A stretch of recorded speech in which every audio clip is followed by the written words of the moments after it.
Hello students, last lecture में हम लोग डिस्कस कर रहे थे ऐसे मॉलिक्यूल्स के बारे में जिनमें कोई कायरल सेंटर नहीं है, still those molecules are optically active because of absence of POS and COS. ठीक है, तो आज अपन देखते हैं एक और molecule biphenyl. Biphenyl system. Biphenyl system में अगर अपन देखें, दो बेंजीन रिंग हमने लिया, टर्शरी ब्यूटाइल ग्रुप यहां लगा दिया, यहां पे कोई ग्रुप लगा हुआ है ए, यहां कोई ग्रुप लगा हुआ है बी, यहां सी और यहां डी। एक्चुअली दो बेंजीन रिंग क्या होती है, प्लेनर होती है, यूजुअली प्लेनर होती हैं, बट यहां पर क्योंकि हमने बल्कि ग्रुप लगा दिए है तो ये आपस में रिपेल करेंगे और इस रिपल्शन की वजह से जो बेंजीन है उनमें से एक आउट ऑफ प्लेन चला जाएगा। इससे क्या होगा, अगर ये आउट ऑफ प्लेन आ जाता है तो ये बॉन्ड्स आउट ऑफ प्लेन आ गए, ये इन द प्लेन चला गया, तो ये जो बॉन्ड्स हैं they will lie out of plane and these bonds will lie in the plane, जिससे कि इन दोनों के बीच में डिस्टेंस बढ़ जाए और डिस्टेंस बढ़ जाएगा तो रिपल्शन कम हो जाएगा और रिपल्शन कम हो जाएगा तो स्टेबिलिटी बढ़ेगी। तो मॉलिक्यूल अपनी स्टेबिलिटी बढ़ा रहा है इन दोनों को दूर दूर करने के लिए, इन दोनों के रिपल्शन को कम करने के लिए। एक बेंजीन और दूसरी बेंजीन एक दूसरे के परपेंडिकुलर हो जाती है, ठीक है, और परपेंडिकुलर हो जाती है तो फिर ये दो double bond consecutive double bond की तरह हो गया। अब ऐसे में ये बॉन्ड्स भी आउट ऑफ प्लेन है और ये इन द प्लेन है। तो if A is not equal to B and C is not equal to D, तो इसमें पीओएस नहीं होगा और सीओएस भी नहीं होगा, और ऐसे केस में ये मॉलिक्यूल ऑप्टिकली एक्टिव होगा।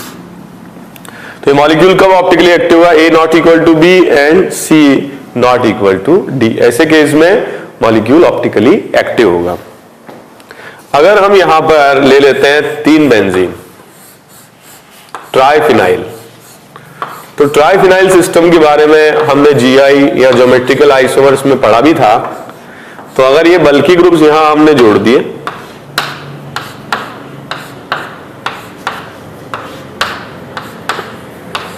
ठीक है, और बल्कि ग्रुप जोड़ दिए तो यहां पर हमने लगा दिया ए, यहां लगा दिया हमने बी, यहां लगा दिया हमने सी और यहां लगा दिया हमने डी, ठीक है। तो ये एक दूसरे से रिपेल करेंगे और ये भी एक दूसरे से रिपेल करेंगे, ठीक है। तो अगर ये प्लेनर है तो ये आउट ऑफ प्लेन चला जाएगा, परपेंडिकुलर चला जाएगा, और अगर ये परपेंडिकुलर है तो ये फिर से प्लेनर हो जाएगा, ठीक है। तो ये कॉर्नर वाला बेंजीन और ये कॉर्नर वाला बेंजीन दोनों प्लेनर रहेंगे, और प्लेनर अगर रहेंगे तो मॉलिक्यूल में मिनिमम एक पीओएस तो होगा ही, और अगर एक पीओएस होगा तो ये मॉलिक्यूल ऑप्टिकली इनएक्टिव होगा। तो कुल मिलाकर के बात यही है कि अगर ये ABCD मतलब ये दोनों ग्रुप्स और ये दोनों ग्रुप्स परपेंडिकुलर है तो पीओएस हो सकता है, सॉरी, तो पीओएस गायब हो सकता है। अगर कोई मॉलिक्यूल प्लेनर है तो फिर पीओएस उसमें होगा ही, ठीक है। मैं कुछ क्वेश्चंस दे रहा हूं, ये आप लोग अटेम्प्ट करें और आपको ये बताना है कि मॉलिक्यूल ऑप्टिकली एक्टिव है या नहीं है, ठीक है। करें क्वेश्चन।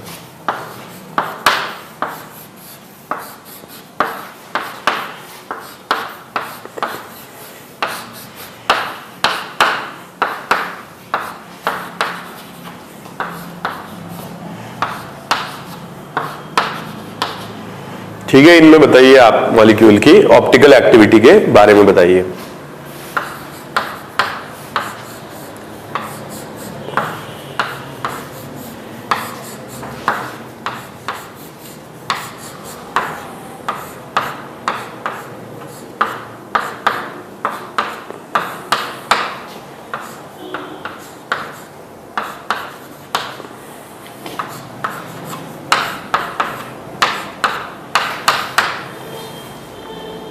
ओके,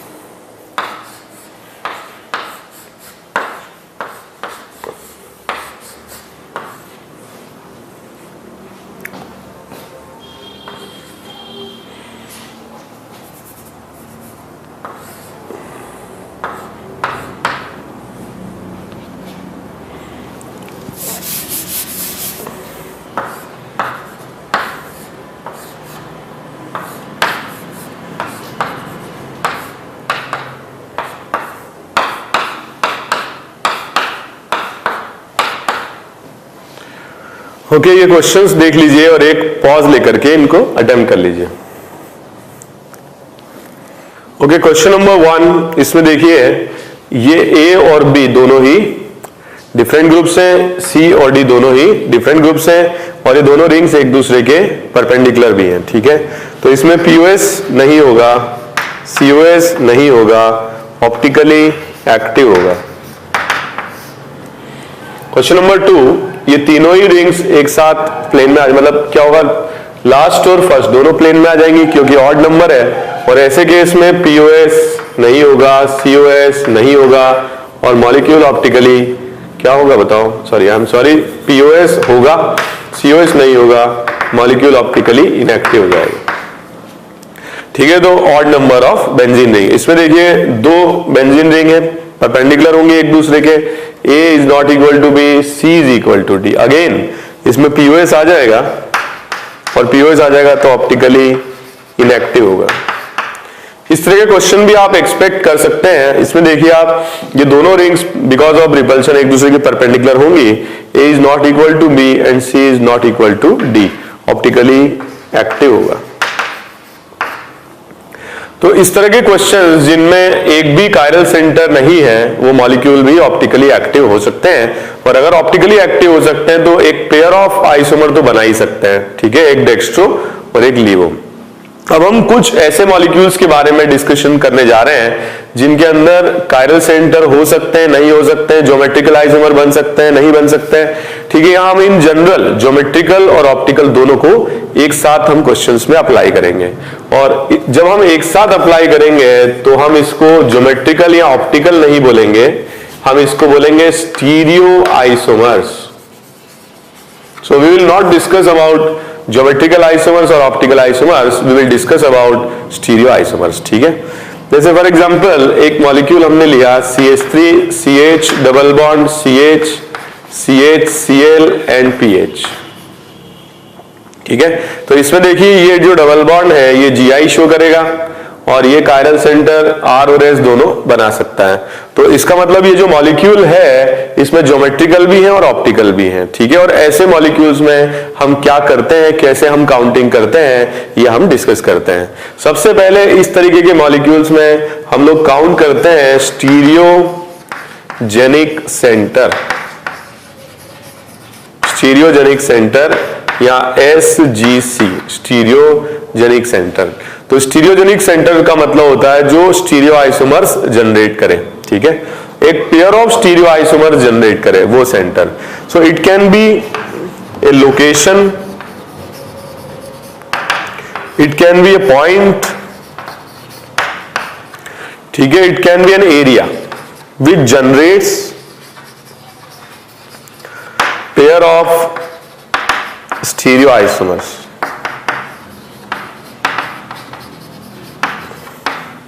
तो इसको स्टीरियोजेनिक सेंटर बोलने की जगह पर अगर स्टीरियोजेनिक यूनिट कहा जाए, स्टीरियोजेनिक यूनिट, तो ज्यादा ठीक रहेगा।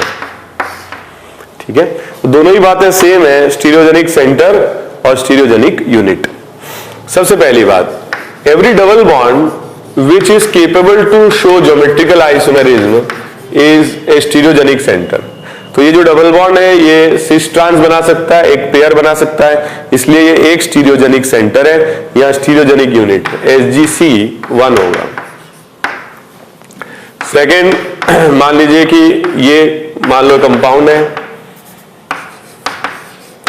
तो इसके अंदर भी देखिए ये डबल बॉन्ड GI शो कर सकता है, सिस ट्रांस बना सकता है, तो ये भी एक SGC होगा।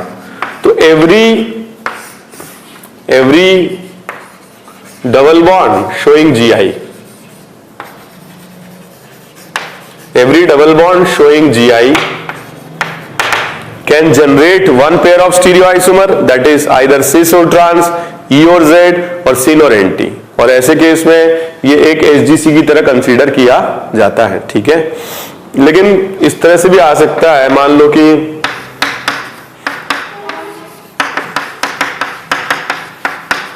ये आपको दिया जाए तो ये सब मिलाकर के आइदर सिस और ट्रांस बनाएगा, तो ये तीनों कॉम्बिनेशन या ये तीनों डबल बॉन्ड का कॉम्बिनेशन एक स्टीरियोजेनिक सेंटर है। तो दिस इज वन स्टीरियो जनिक सेंटर। ठीक है, कभी कभी ऐसे भी आ जाते हैं क्वेश्चन,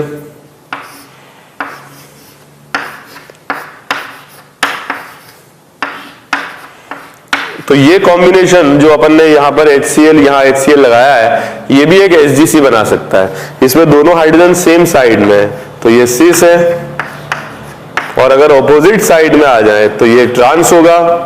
और ये पूरा कॉम्बिनेशन जिसमें एक सिस और एक ट्रांस बन सकता है, दैट इज 1 SgC। ठीक है, तो ऐसे कॉम्बिनेशन जो एक पेयर ऑफ ज्योमेट्रिकल आइसोमर बना सकते हैं, वो एक SgC या 1 यूनिट ऑफ SgC कहला सकते हैं। ठीक है, और इनको डायस्टीरियोमर्स भी कहा जाता है। ठीक है, हम पहले ही डिस्कस कर चुके हैं ये बात। Geometrical isomers which are not mirror images are also known as diastereomers. So these two will also be diastereomers of each other. Okay, तो हमने डिस्कस किया डबल बॉन्ड के लिए एवरी कायरल सेंटर। ठीक है, every chiral centre is also a stereogenic unit और stereogenic centre. जैसे मान लो ये कायरल सेंटर है, तो इस कायरल सेंटर की वजह से दो स्टीरियो आइसोमर इस मॉलिक्यूल के बन सकते हैं, एक R फॉर्म और एक S फॉर्म। तो मॉलिक्यूल में जितने भी कायरल सेंटर्स होंगे वो सारे क्या होंगे, स्टीरियोजेनिक यूनिट होगी। जैसे फॉर एग्जांपल इसका कॉन्फ़िगरेशन, ठीक है, क्लॉकवाइज हॉरिजॉन्टल क्लॉक S, तो ये हो जाएगा R। तो every chiral centre will be, ठीक है, SgC स्टीरियोजेनिक सेंटर और स्टीरियोजेनिक यूनिट। ठीक है, फॉर एग्जांपल मान लो कि ये दिया जाए आपको क्वेश्चन पेपर में, इसमें देखिए दो कायरल सेंटर है और दो कायरल सेंटर है, तो SgC इसमें 2 होंगे। या मान लो कि ये दिया जाए क्वेश्चन में, तो इसमें भी दो कायरल सेंटर है, तो SgC इसमें भी 2 होंगे। ठीक है, तो SgC हर कायरल सेंटर को भी हम SgC मानेंगे because it will also create a pair of stereo isomer. ठीक है, इसके अलावा एलीन सिस्टम जैसे कि हमने पढ़े, मान लीजिए कि ये एलीन सिस्टम है, even number of pi bond, तो ये भी डेक्स्ट्रोलीवो 2 फॉर्म बना सकता है। और क्योंकि डेक्स्ट्रोलीवो 2 फॉर्म बना सकता है, तो इस पूरी लोकेशन को हम एक SgC कंसीडर करेंगे। तो it will also create a pair of stereo isomer, so it will also be counted as 1 SgC। ठीक है, और हम देख लें यहां पर,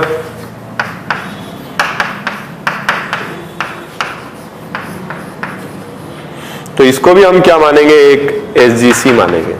ठीक है, या मान लीजिए कि एस क्वेश्चन ऐसा कुछ दिया जाए,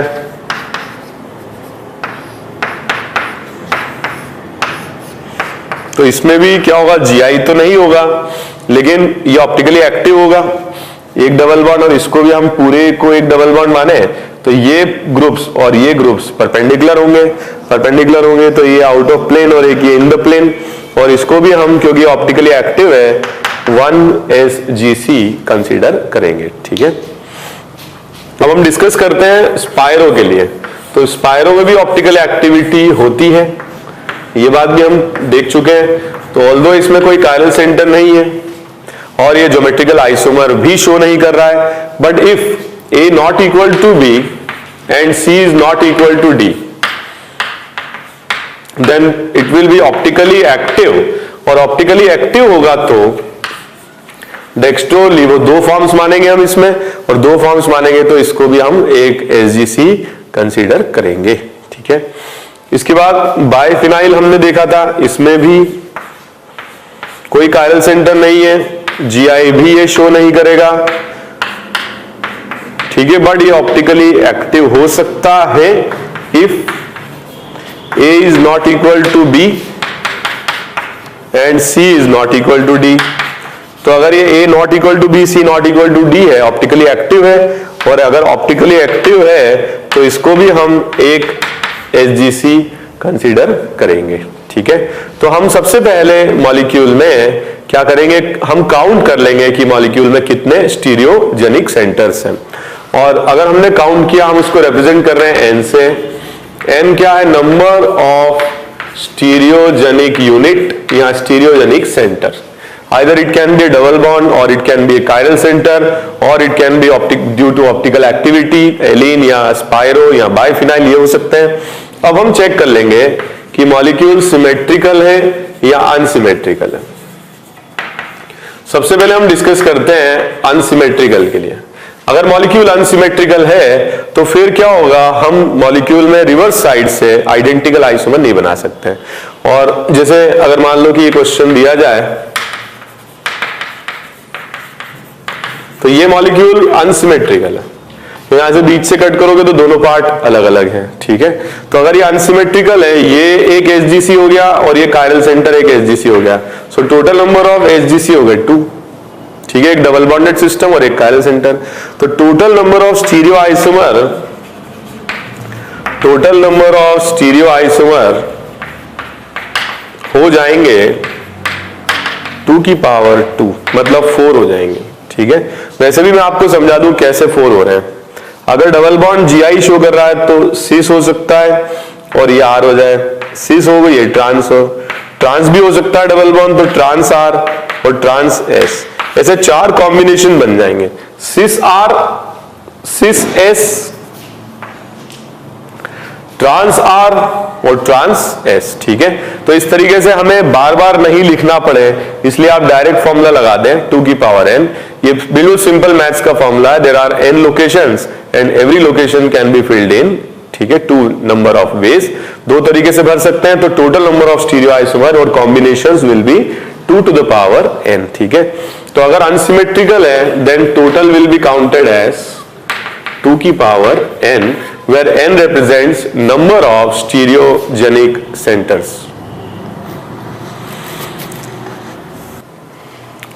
ओके, तो करते हैं हम कुछ क्वेश्चंस, ये आप नोट कर लीजिए।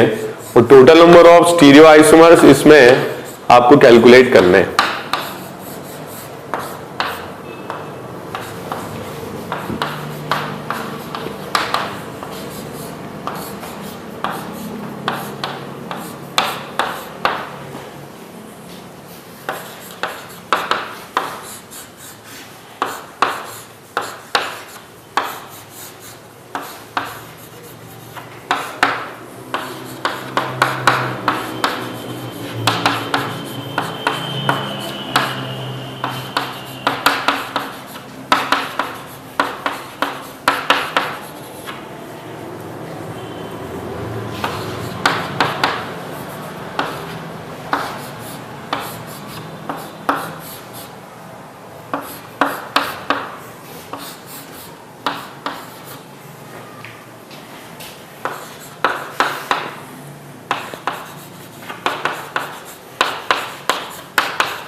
ओके, तो ये करें questions.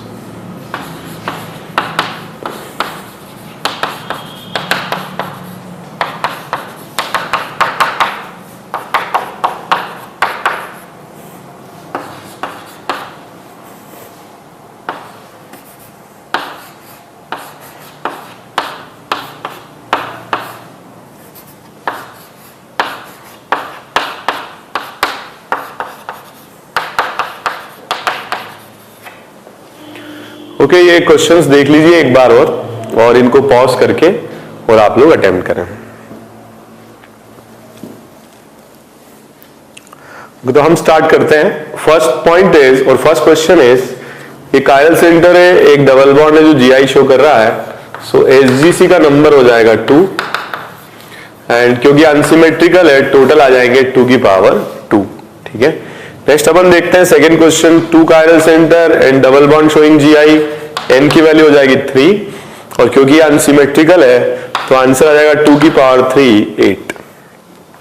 Question number 3, double bond GI show कर रहा है, एक कायरल, सो n की वैल्यू 3, आंसर 2 की power 3। Okay, question number 4, chiral centre है, ये डबल बॉन्ड जीआई शो कर रहा है, एक और कायरल सेंटर है, टोटल n की वैल्यू हो गई 3 और टोटल नंबर ऑफ आइसोमर 2 की power 3 8। Okay, question number 5, chiral centre और ये डबल बॉन्ड है, जीआई शो कर रहा है, तो n की वैल्यू 3 और total number of stereo isomer 2 की पावर 3, ठीक है। क्वेश्चन नंबर 6, ये डबल बॉन्ड GI शो कर रहा है, एक कायरल सेंटर है, एक ये भी कायरल सेंटर है, तो n की वैल्यू हो गई 3 और total number of stereo isomer 2 की पावर 3। ठीक है। Question number 7, double bond GI show कर रहा है। ठीक है, इसमें एक प्रॉब्लम है, ये सिमेट्रिकल है, तो n की वैल्यू जरूर 3 है, बट इसमें टोटल स्टीरियो आइसोमर 2 की power 3 - 1 plus total number of, ये इस तरह से आ जाएगा ये। ठीक है, सिमेट्रिकल होने की वजह से नंबर ऑफ स्टीरियो आइसोमर कम आएंगे। ठीक है। क्वेश्चन नंबर 7, कायरल सेंटर इसमें अनसिमेट्रिकल है, और अनसिमेट्रिकल है तो 2 की पावर 3 8। तो देखो एक SGC ये है और एक SGC ये है, तो n की वैल्यू 2 और टोटल आंसर 2 की पावर 2। इसमें देखें हम ये GI शो, ये ऑप्टिकल आइसोमेरिज्म शो नहीं करेगा क्योंकि यहाँ ग्रुप्स आइडेंटिकल है HH। ठीक है, केवल यही है जो GI शो कर सकता है और एक ही स्टीरियोजेनिक सेंटर है, आंसर इसका 2 आएगा। ठीक है। ओके, तो एक दो इनमें से क्वेश्चंस IIT में आए हुए भी हैं। ठीक है, एक और बात अपन कर लेते हैं।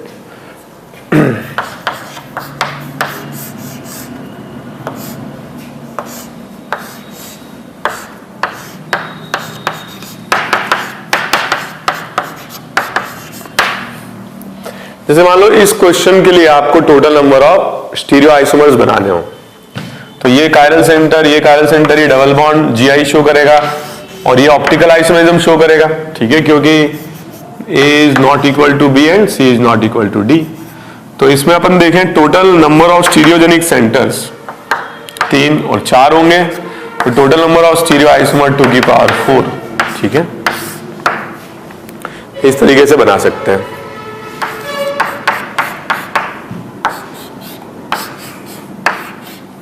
मान लीजिए कि ऐसे दिया जाए क्वेश्चन में, तो आप क्या करें, मान लो ये क्वेश्चन दिया जाए टोटल स्टीरियो आइसोमर्स काउंट करना है। कायरल सेंटर है, ये भी कायरल सेंटर है, ये भी कायरल सेंटर है और ये डबल बॉन्ड GI शो कर रहा है। तो यहां पर आप ज्योमेट्रिकल आइसोमर मत देखो, ऑलरेडी ये कायरल है, तो यहां पर हमने अकाउंटिंग कर ली है स्टीरियोजेनिक सेंटर की, और 1 2 3 ये तो हो गए कायरल सेंटर और एक डबल बॉन्ड जो GI शो कर रहा है, तो n की वैल्यू हो जाएगी 4 and total number of stereo isomer हो जाएंगे अगेन 2 की पावर 4 16। ठीक है, तो थोड़ा सा ये सोचने वाली बात है। आगे हम डिस्कस करते हैं कुछ important small d small l हमने कॉन्फ़िगरेशन डिस्कस की है, and they are experimentally determined कि कौन सा मॉलिक्यूल डेक्स्ट्रो रोटेटरी है और कौन सा लीवो रोटेटरी है। अब हम डिस्कस करते हैं capital D and capital L। तो कैपिटल D और कैपिटल L का स्मॉल d और स्मॉल l से कोई रिलेशन नहीं है, और कैपिटल D और कैपिटल L एक्सपेरिमेंटली डिटरमाइंड नहीं है, they are given on the basis of rules. Capital D capital L configuration are given for carbohydrates. Carbohydrates में दिए जाते हैं। What are carbohydrates? They are those compounds in which more than one OH group along with aldehyde or ketonic group is present। तो अपन ऐसे लिखते हैं इसको, polyhydroxy aldehyde, polyhydroxy aldehyde पूरा चैप्टर है आप लोगों के सिलेबस में। So more than one OH, polyhydroxy, aldehyde भी हो सकता है और कीटोन भी हो सकता है। ठीक है, तो capital D capital L nomenclature is given for carbohydrates and also for amino acids, जो अपन बाद में डिस्कस करते हैं। तो जो फर्स्ट कंपाउंड है जिससे कि नाम पढ़े थे, दैट वाज ग्लिसरैल्डिहाइड। ग्लिसरैल्डिहाइड में अगर अपन देखें इस तरीके का कंपाउंड रहता है, ये एक ही कायरल सेंटर है, 2 OH है, मिनिमम 2 OH होने चाहिए, एक एल्डिहाइड है। तो अगर OH group right hand side में है तो इसको बोलते हैं D ग्लिसरैल्डिहाइड, और अगर OH group left hand side में है तो इसको बोलते हैं हम L ग्लिसरैल्डिहाइड। तो एक D फॉर्म है और एक L फॉर्म है। ठीक है, अगर मल्टीपल कायरल मॉलिक्यूल है, तो जो लास्ट वाला कायरल है फ्रॉम टॉप, जैसे इसके लिए अगर अपन देखें तो ये बेस है, तो ये बेस यहां आएगा लास्ट में। तो अगर लास्ट वाला OH ग्रुप राइट में है तो इसको D बोलते हैं, और लास्ट वाला OH ग्रुप अगर लेफ्ट में है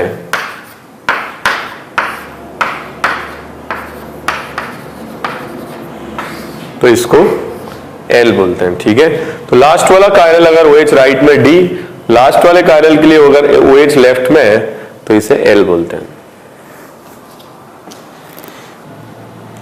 जैसे अगर मॉलिक्यूल में इस तरह से दिया जाए C डबल बॉन्ड OH, यहां पर आपको CH2OH दे दें, यहां H यहां OH, यहां H यहां OH, तो कैसे हम डिसाइड करेंगे? इंपॉर्टेंट बात यह है कि maximum carbon atom vertical direction में आने चाहिए। अब ये कार्बन अगर राइट हैंड साइड में है तो इस पे इवन एक्सचेंज करो। इवन एक्सचेंज कैसे होगा?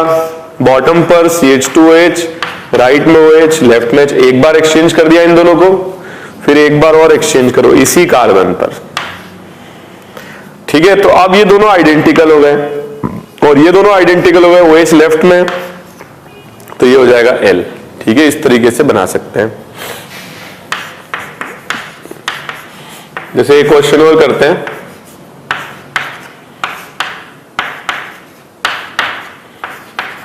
मान लो ये दिया जाए आपको, तो हम इसको कन्वर्ट करें। ठीक है, इसको नीचे ले आए, तो एल्डिहाइडिक या कीटोनिक ग्रुप टॉप पर होना चाहिए और लास्ट कायरल के लिए हम कार्बन को नीचे ले जा रहे हैं, तो H लेफ्ट में आ गया, इन दोनों को एक्सचेंज किया, that is one time exchange.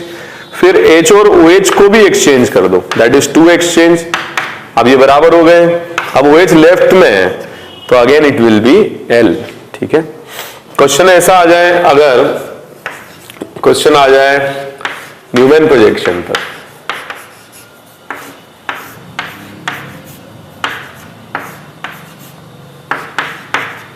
तो पहले न्यूमैन प्रोजेक्शन को कन्वर्ट कर लें किसमें? फिशर प्रोजेक्शन में। फिशर प्रोजेक्शन में हम इसको इस तरह से कन्वर्ट कर लें,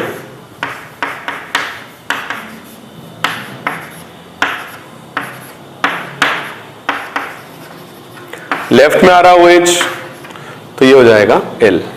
ठीक है, मान लीजिए कि क्वेश्चन अगर ऐसे 100 हॉर्स में आ जाए, तो ये सब कन्वर्जन आप लोग जानते हैं, और अगर 100 हॉर्स में आ जाता है तो भी आप इसको कन्वर्ट करें फिशर प्रोजेक्शन में। तो फिशर प्रोजेक्शन में इस तरह से बना लें, या तो आप पहले न्यूमैन बना लीजिए फिर फिशर बना लीजिए, या डायरेक्ट अगर अपन फिशर बनाते हैं तो C double bond OH top पर, CH2OH बॉटम पर, यहां पर OH, यहां पर H, यहां पर OH, यहां पर H। ठीक है, राइट में आ गया, और राइट में आ गया लास्ट कायरल के लिए, तो ये हो जाएगा कैपिटल D। ठीक है, तो इस तरह से कैपिटल D और कैपिटल L कॉन्फ़िगरेशंस दिए जाते हैं कार्बोहाइड्रेट्स के लिए, and they have no connection. ठीक है, इनका कोई कनेक्शन नहीं है स्मॉल d स्मॉल l से, मतलब डेक्स्ट्रो या लिबो हम नहीं बोल सकते, बट यस जैसे RS हमने रूल से डिसाइड किए थे, वैसे कैपिटल D और कैपिटल L भी रूल से हम डिसाइड कर सकते हैं। ओके, जैसे ये क्वेश्चन अगर दिए जाएं आपको,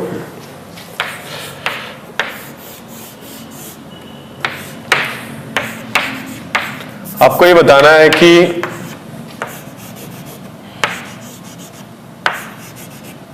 ये D फॉर्म है या L फॉर्म है।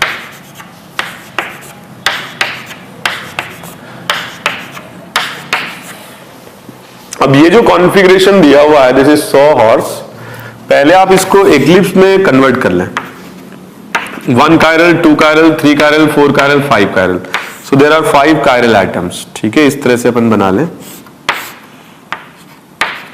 3, 4 एंड 5।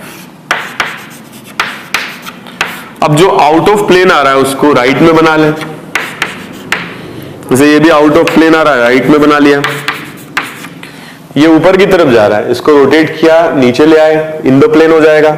इन द प्लेन हो जाएगा तो लेफ्ट में आ जाएगा। ये नीचे ही है और आउट ऑफ प्लेन है, राइट में बनाएंगे। ये ऊपर है, रोटेट किया, नीचे लाए, तो इन द मतलब ये इन द प्लेन है, ये आउट ऑफ प्लेन हो जाएगा, और आउट ऑफ प्लेन हो जाएगा तो राइट में बना लेंगे। देखिए ये 1 नंबर, 3 नंबर और 5 नंबर ये तीनों आउट ऑफ प्लेन है और तीनों हमने राइट में बनाए हैं। और ये वाला आउट ऑफ प्लेन है, घूमा तो लेफ्ट चला गया। ये इन द प्लेन है, मतलब लेफ्ट में घूमा तो राइट चला गया। इस तरह से बना सकते हैं। अब हम इसका फीचर बना लें, 2 3 4, ठीक है। तो यहां पर आ जाएगा CHO, यहां पर आएगा CH2H। तो अगर ये टॉप पॉइंटेड है तो इसका फीचर भी टॉप पॉइंटेड ही शुरू होगा। फिर हम इसमें बना लें OH राइट में, H राइट में, फिर OH राइट में, फिर OH राइट में, ठीक है। इस तरह से बना लें। एक 5 कायरल है, एक और OH आ जाएगा। तो बाकी सारे हम इस तरीके से लेफ्ट में बना लें। ओके, ये डी ग्लूकोज का स्ट्रक्चर है। ओके, तो this structure is for D glucose 1 2 3 all 4 chiral atoms on the right hand. In fact एक डी ग्लूकोज का स्ट्रक्चर नहीं है, इसमें 7 कार्बन है। तो डी ग्लूकोज के स्ट्रक्चर में ये H OH ये पूरी यूनिट नहीं रहती है, ठीक है। C6H12O6 होता है। Anyway last chiral is OH is on the right hand side, तो ये हो जाएगा D। ओके, D फॉर्म हो जाएगा ये। तो इस तरीके से क्वेश्चंस पूछे जा सकते हैं D फॉर्म और L फॉर्म बताने के लिए। अगर ये CHO नीचे की तरफ पॉइंटेड होता तो फिर हम नीचे से बनाना स्टार्ट करते हैं। मान लीजिए कभी क्वेश्चन ऐसा आ जाए कि आपको ये बताना है कि इसका कॉन्फ़िगरेशन क्या है।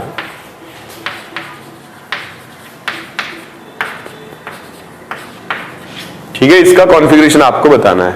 अब देखो ये CHO तो होना चाहिए टॉप पॉइंटेड, तो हम इसको 180 डिग्री से रोटेट कर लें स्टीयरिंग की तरह, ठीक है। स्टीयरिंग की तरह रोटेट कर लें।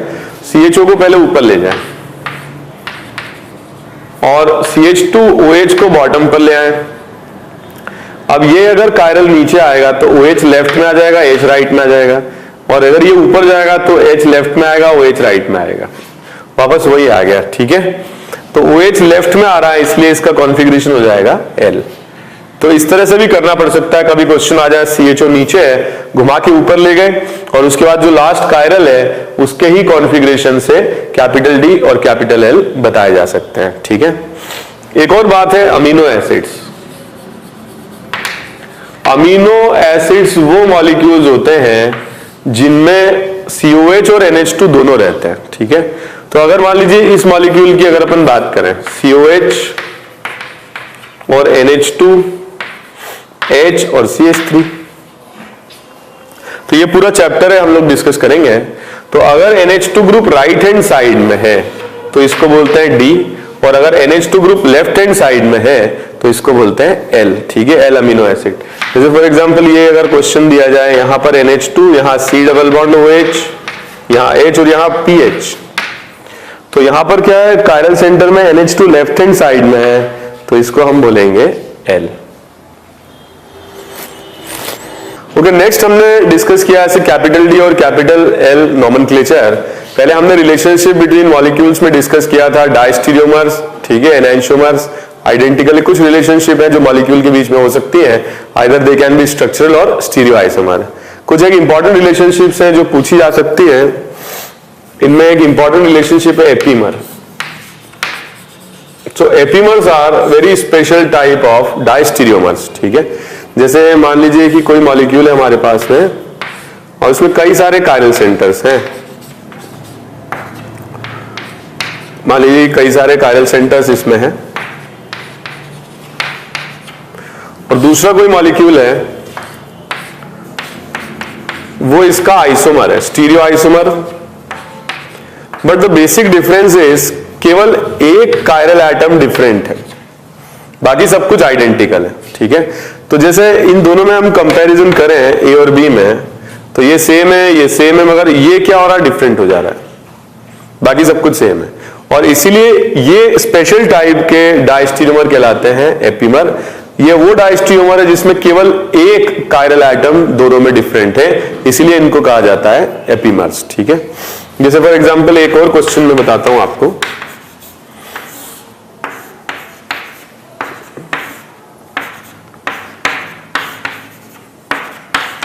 ये मॉलिक्यूल हमने लिया और एक इसका एक आइसोमर हम बनाते हैं।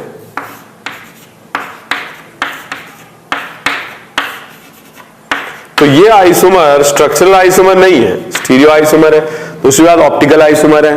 तीसरी बात, ये डायस्टीरियोमर है क्योंकि न तो सारे आइडेंटिकल हैं और न सारे ऑपोजिट हैं, मगर इसमें एक कायरल एटम डिफरेंट है, वो ये है, बाकी सब कुछ सेम है, और इसलिए ये एक दूसरे के क्या होंगे, एपीमर्स होंगे। मान लो कि इसको मैं सी ले रहा हूं, इसको डी ले रहा हूं, और एक मॉलिक्यूल देखते हैं हम,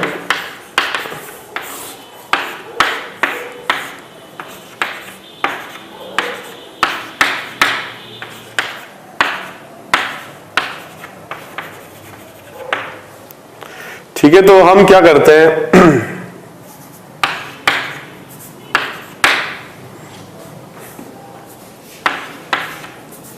चेंजेस कर लेते हैं, ई बना लेते हैं। अब आप कंपेयर करो सी को और ई को।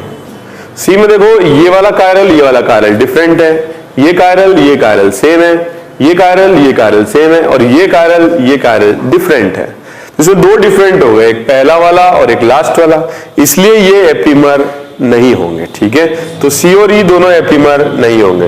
लेकिन डी के लिए अपन देखें, ये और ये सेम, ये और ये सेम, ये और ये सेम, और ये ऑपोजिट है, तो इनमें भी एक ही कायरल डिफरेंट है, इसलिए डी और ई क्या होंगे, एपीमर होंगे, ठीक है। तो इस तरह के क्वेश्चंस भी पूछे जा सकते हैं। रिलेशनशिप बिटवीन टू मॉलिक्यूल, कुछ स्पेशल टाइप के डायस्टीरियोमर्स को एपीमर्स कहा जाता है, जिनके अंदर मल्टीपल कायरल में से केवल एक कायरल एटम ही डिफरेंट हो, बाकी सारे सेम हो, ठीक है। तो हम ये बोल सकते हैं कि diastereomer term is a general term, while epimer term is a local term। मतलब epimer is a subset of what, diastereomer।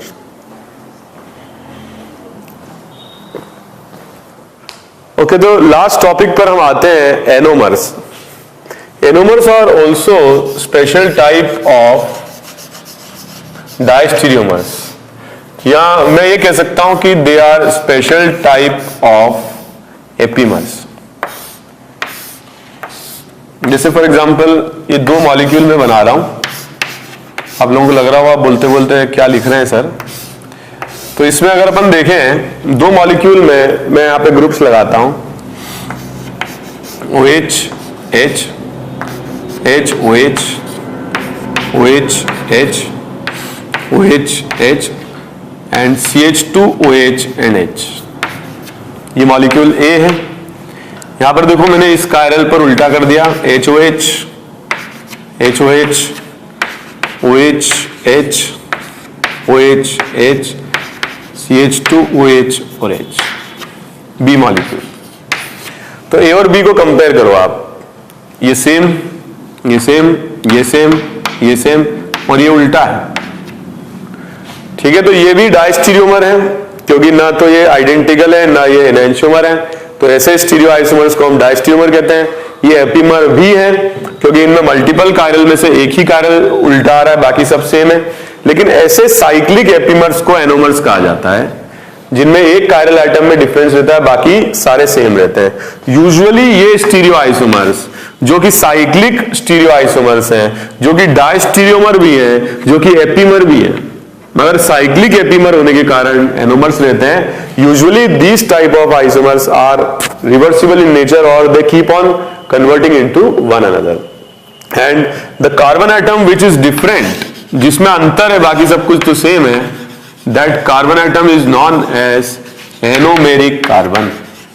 तो जो कार्बन एटम इसमें ऑपोजिट है, मतलब दो कॉन्फ़िगरेशन में है, आर में भी और एस में भी, उस कार्बन एटम को एनोमेरिक कार्बन एटम भी कहा जाता है। तो anomers are cyclic epimers which have difference। Anomers are cyclic epimers which have difference in only one chiral atom, and that chiral atom is known as anomeric carbon atom, ठीक है, anomeric carbon.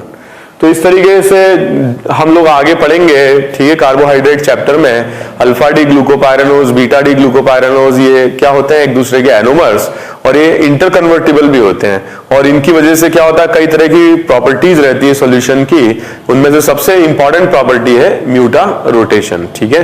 तो हम amino acids के बारे में और carbohydrates के बारे में काफी डिटेल में पढ़ेंगे, ठीक है, बायोमॉलिक्यूल चैप्टर में।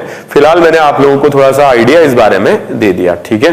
नेक्स्ट लेक्चर में we are going to discuss about in mathematical calculations regarding the optical rotation produced by the molecules for plane polarized light. तो प्लेन पोलराइज लाइट में जो ऑप्टिकल रोटेशन थीटा प्रोड्यूस होता है उसकी calculations पर काफी rare case में questions आते हैं, that we are going to discuss in the next class. Thank you very much.